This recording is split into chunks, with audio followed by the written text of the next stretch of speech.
குடும்பத்தின் குடும்பங்களான நம்ம சர்வதேச உரிமை கழகத்தின் உறவுகள் அனைவருக்கும் வணக்கம். சேலத்தில் 2வது மாநில மாநாட்டுக்கான வேலை முழு வீச்சில் நடைபெற்றுருக்கு. பொதுவாகவே ஒரு அமைப்பு இருந்துச்சு அப்படின்னா அந்த அமைப்பின் தலைவர்கள் பொறுப்பாளர்களை பற்றி எல்லாருக்குமே அந்த மாநிலம் முழுவதும் தெரியும். காரணம் அவங்க வகிக்கிற பொறுப்பு அப்படி. ஆனால் அந்த பொறுப்பை தாண்டி ஒரு சிலர் மாநிலம் முழுவதும் அந்த அமைப்பில் அறியப்படுவாங்க. இந்த மாநிலத்தில் பொறுப்பில் இருக்கிற ஆட்களோ இந்த உறுப்பினர்களோ எல்லாருக்குமே மிகவும் பரிச்சயமாக ஒரு சில முகங்கள் பதியும். காரணம் என்ன அப்படின்னா அந்த அமைப்பில் அவர்களுடைய களப்பணி அந்த அளவில் இருக்கும். செயல் வீரர் அப்படின்னு நம்ம சும்மா பொதுவாக நிறைய மேடைகளில் நிறைய பேர் இட்டுக்கட்டி சொல்லுவாங்க.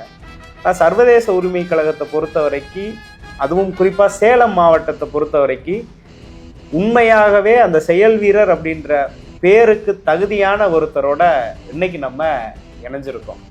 யார் அப்படின்னா சேலம் மாவட்டத்தினுடைய மாவட்ட ஒருங்கிணைப்பாளர் மற்றும் மாவட்ட தொழிற்சங்க தலைவர் திரு அண்ணன் தமிழ்மணி அவர்களோட இணைஞ்சிருக்கோம். வணக்கண்ணே. வணக்கண்ணே. அண்ணா, உங்களை பற்றின ஒரு சின்ன அறிமுக உரை நீங்களே சொன்னால் நல்லாயிருக்கும். நான் சேலம் மாவட்டம் கொல்லாம்பட்டி பகுதியில் வசித்து வருகிறேன். கட்டட வேலை செஞ்சிட்ருக்கேன். இந்த கட்டட வேலையில் எனக்கு கீழே ஒரு 10 பேருங்கிறதோட நான் ஒரு 10 பேர்த்து கூட வேலை செஞ்சிட்ருக்கேன். அந்த 10 பேரும் இல்லைங்காமல் வேலை. அந்த வேலையில் எல்லோரும் நல்லா இருக்கணும் அப்படின்னு நான் நினைப்பேன். ஆனால் அதுக்கும் மேலே ஒரு விஷயம் என்னென்னா, பொதுமக்களுக்கு ஒரு முக்கியமான பணிகள்லாம் இருக்கும். அந்த பணி இங்கே சேலம் மாவட்டத்தில் செஞ்சு கொடுக்கறதுக்கு யாருக்கும் அந்தளவுக்கு இல்லை. ஆனால் நம்மளால் முடிஞ்ச ஒரு உதவிகளை நாம் அவங்களுக்கு செஞ்சு கொடுத்துட்ருக்கோம். டைம் கிடைக்கும் போதெல்லாம் அவங்களுக்கு அந்த வேலையை செஞ்சு என்னால் முடிஞ்ச வரைக்கும் அந்த உதவி செஞ்சு கொடுத்துட்ருக்குன்னு. ரொம்ப சுருக்கமான அறிமுக உரை.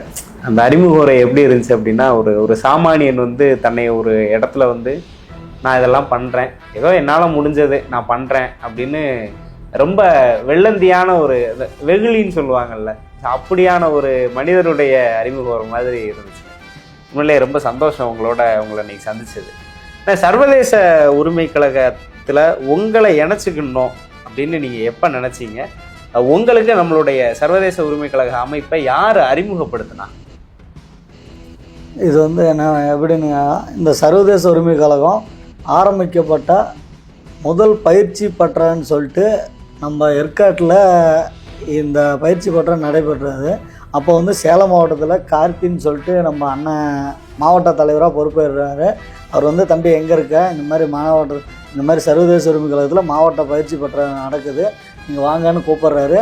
நான் இப்போ சேலத்தில் வேலையெல்லாம் ஸ்லோ பண்ணிவிட்டு நான் இங்கேருந்து ஏற்காடு போகிறேன். அந்த மீட்டிங்கில் பயிற்சி பட்டறையில் 2 நாள் போயிட்டு அவர் கூட பார்த்துட்டு வந்தேன். அப்போ என்னென்னா, இந்த பயிற்சி பட்டறையில் நடக்கும்போது என்ன ஆகுதுன்னா, இவங்க செய்கிற செயல்பாடு, மக்களுக்கான ஒரு நல்ல பணி, இதெல்லாம் பண்ணிகிட்டு இருக்கும்போது கார்த்தி என்ன தம்பி பண்ணுறீங்க அப்படின்னு கேட்குறாரு. சரிண்ணா, ஓகே, எனக்கு இந்த பயிற்சி பட்டறையில் எனக்கு பிடிச்ச மாதிரி இருக்குது, இது மக்கள் பணிக்கு நல்ல ஒரு முன்னுதாரணமாக இருக்குது அப்படின்னு அதை நான் அவர்கிட்ட பேசினோன்னே சரிப்பா நீ சேர்ந்துக்க அப்படின்னாரு. அந்த பயிற்சி பட்டறை நம்ம சர்வதேச உரிமை கழகத்தை ஆரம்பித்த 3வது மாதத்துலேயே அந்த பயிற்சி பட்டறை ஏற்காட்டில் நடந்தது. அப்போ இவங்க பண்ணுற சேவைகள் எல்லாமே எனக்கு பிடிச்சிருந்தது. அதனால் நான் இணைஞ்சிக்கிட்டேன். இதுக்கு முழுக்க நம்ம கார்த்தி அண்ணன் தான். பொதுவாகவே எனக்கு ஒரு சந்தேகம் எப்பவுமே இருந்துகிட்டே இருக்கும். என்ன அப்படின்னா, இப்போது நிறைய கட்சிகள்லாம் இருக்குது. ஒரு கட்சியினுடைய மாவட்ட செயலாளர் அப்படின்னா ஒரு இனோவா கார் வச்சுருப்பார். கூட எந்நேரமும் முன்னாடி ஒரு 2 கார், பின்னாடி ஒரு 2 கார் போகும். ஆமாம். அவர் கிட்டத்தட்ட ஒரு 1/2 கிலோ அளவுக்கு நகைகளை அவர் உடம்புல போட்டிருப்பாரு. சரி. இப்படி எந்த விதமான முகாந்திரமுமே இல்லாமல் இந்த மாவட்ட செயலாளருக்கே இவ்வளோ தேவைப்படுது, ஒரு ஒரு ஒரு ஒரு ஷோ தேவைப்படுது. ஆனால் இந்த எந்த விதமான முகாந்திரமுமே இல்லாமல் ஒரு சாமானிய கட்டிட தொழிலாளி, ஒரு கட்டிட மேஸ்திரிக்கு ஒரு அமைப்பினுடைய மாவட்ட தொழிற்சங்க தலைவர் பதவியையும் கூடுதல் பொறுப்பா மாவட்ட ஒருங்கிணைப்பாளர் பொறுப்பையும் ஒரு சாமானிய கட்டிட மேஸ்திரிட்ட இந்த அமைப்பு வழங்கியிருக்கு அப்படின்னா அதுக்கான காரணம், அதுக்கான ஊக்கம் என்னென்ன?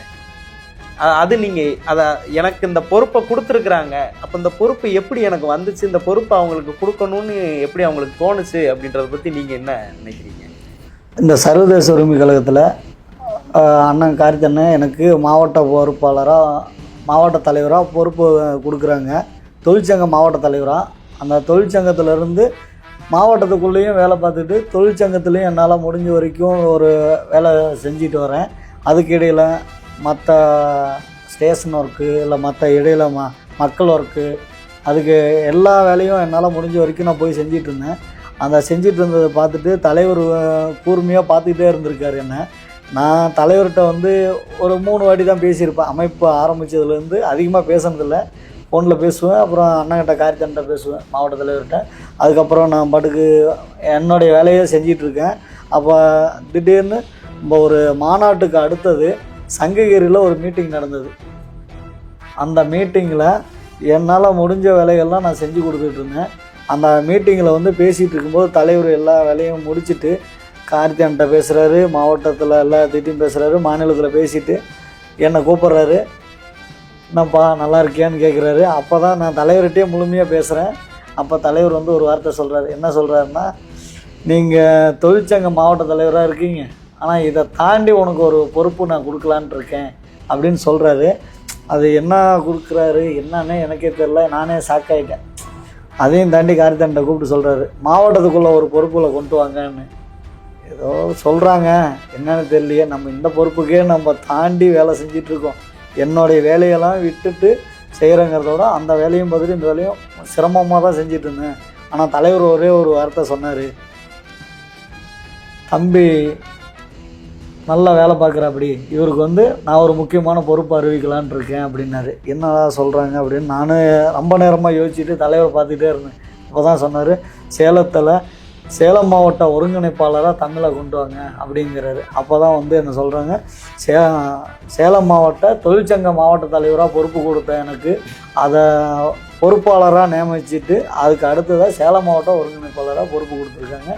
அதை நான் இப்போ வரைக்கும் என்னால் முடிஞ்ச வரைக்கும் நான் அந்த வேலையை செஞ்சிகிட்ருக்கேன். பரவாயில்ல. உண்மையிலேயே நிறையா இடங்களில் வந்து மாவட்டம் வந்து மாநிலத்துக்கு வந்து இவருக்கு இந்த பொறுப்பு கொடுங்க, இவருக்கு இந்த பொறுப்பு கொடுங்க அப்படின்னு வந்து பரிந்துரை பண்ணுவாங்க. ஆனால் மாநில தலைமையே வந்து ஒரு ஆளுக்கு வந்து அவருக்கு மாவட்ட பொறுப்பு கொடுங்க அப்படின்னு சொல்கிற ஒரு ஒரு மேடையில் நின்று சடனாக ஒரு முடிவு எடுத்து அவர் மாவட்ட தொழிற்சங்க தலைவராக இருக்கிறாரு, இருப்பினும் அவர் மாவட்ட ஒருங்கிணைப்பாளராக கூடுதல் பொறுப்பு கொடுங்க அப்படின்னு ஒரு மாநில தலைமை ஒரு மாவட்டத்திற்கு ஆணை பிறப்பிக்குது அப்படின்னா அது அந்த அந்த அந்த வாயிலிருந்து அந்த வார்த்தை வர்றதுக்கு அண்ணனுடைய பணி எவ்வளவு கடினமாக இருந்திருக்கும், எவ்வளவு சிறப்பாக இருந்திருக்கும் அப்படின்றத நம்மளால் உணர முடியுது. ஏன்னா பொதுவாகவே வந்து மாவட்டத்திலிருந்து மாநிலத்துக்கு பரிந்துரை பண்ணுவாங்க. ஆனால் அந்த மாநிலமே வந்து மாவட்ட பரிந்துரை இல்லாமல் நேரடியாக ஒருத்தரை வந்து ஒரு பொறுப்பு கொடுக்குறதுன்றது வந்து சாதாரண விஷயம் இல்லைண்ணே உண்மையிலேயே.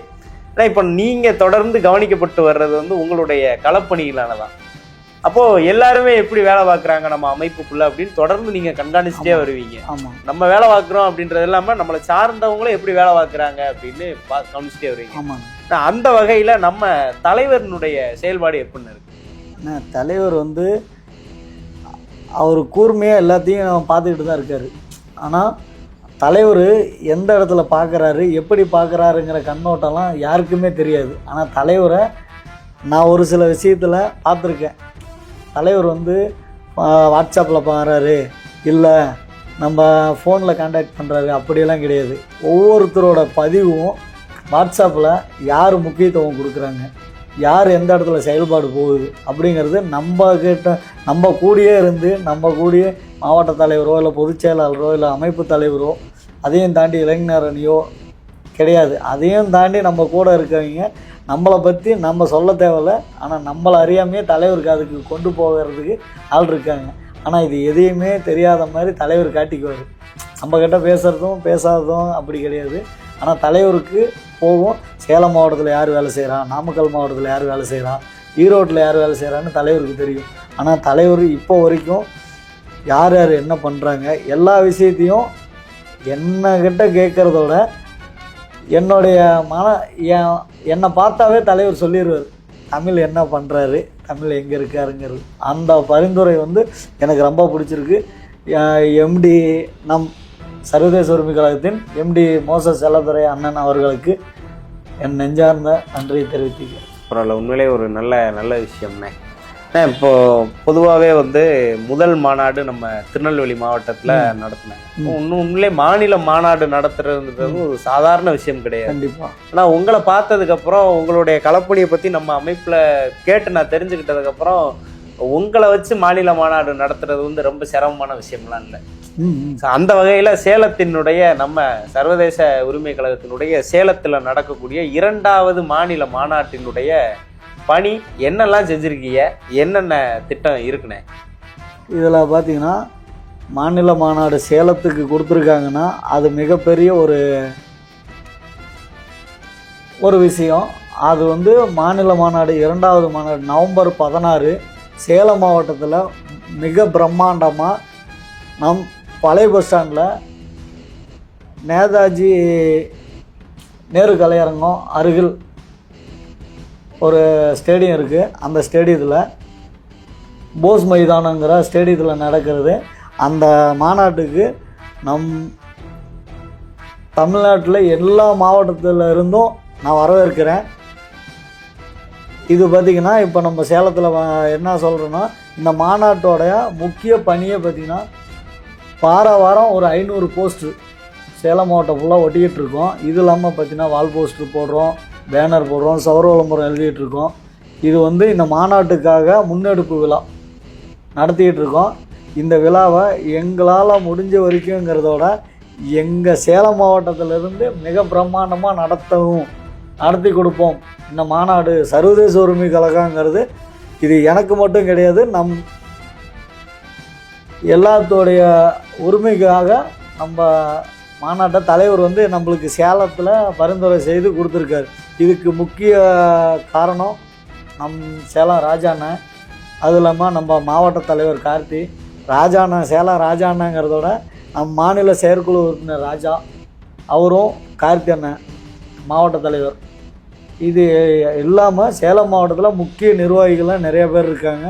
இவங்களை எல்லாத்தையும் பேர் சொல்லணுன்னா நிறையா சொல்லலாம். ஆனால் எல்லாருமே வந்து நல்ல ஒரு அண்ணன் ஒரு தம்பி கிடைச்சிருக்காங்க. எல்லாம் களப்போராளி தான். இவங்க எல்லாருமே வந்து வெகு விரைவில் எங்களோட பயணித்து இந்த மாநாட்டை மிக பிரம்மாண்டமாக சேலத்தில் நடத்தி கொடுக்க போகிறாங்க. இதில் நாங்களும் பங்கெடுப்போம். உண்மையிலேயே வந்து எல்லாரையுமே பொறுப்பு அவங்க வகிக்கிற பொறுப்பை மட்டும் சொல்லி கூப்பிடாம அந்த பொறுப்போடு சேர்த்து ஒரு உறவையும் சொல்லி, இவர் எங்கள் அண்ணன், இவர் எங்கள் தம்பி அப்படின்னு உறவையும் சேர்த்து சொல்லும்போது என்ன அப்படின்னா அந்த இடத்துல இன்னும் கொஞ்சம் பிணைப்பு ஏற்படுது. அந்த வேலை இன்னும் கொஞ்சம் துரிதமாக நடக்குது. அதாவது எல்லாரையும் அரவணைச்சு போகிற ஒரு மனப்பக்குவம் அண்ணன் தமிழ்மணி அவர்கள்ட்ட இருக்குது. உண்மையிலே அது பாராட்டத்தக்கது.